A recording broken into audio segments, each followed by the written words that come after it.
Welcome to Hear the Word. I'm Brother Tom. Balaam. Numbers 22:12. And God said unto Balaam, Thou shalt not go with them. Thou shalt not curse the people, for they are blessed. The Israelites, freed from their Egyptian slavery, wandered in the wilderness about 40 years because they refused to obey God. They were attacked, but they were not defeated. Balak, king of the Moabites, saw the army of about 603,000 Israeli men, plus their families, and was terrified that they would conquer him. He knew he couldn't outfight them, so he turned to spiritual warfare. He hired a man whom God had used to bless and to curse people. If Balaam could curse the Israelites, Balak wouldn't have to fight him. Balaam loved money and decided to go against God's word and curse the Israelites.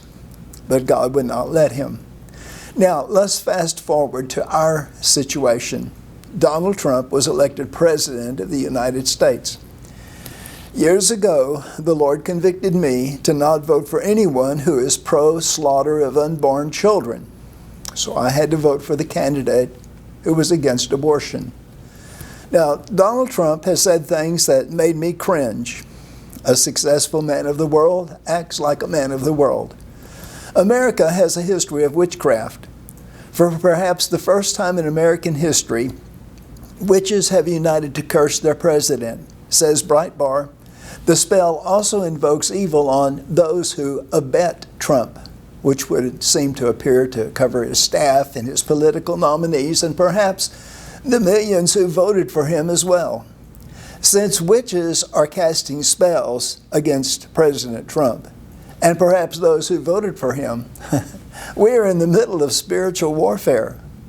The minister who licensed me to preach some 56 years ago stated that when people speak evil of a person, it's best to closely weigh out all of the facts before passing judgment. Bad things were said about Jesus. He was in the right. I have concluded that since President Trump has the disapproval of witches, he may be doing something right.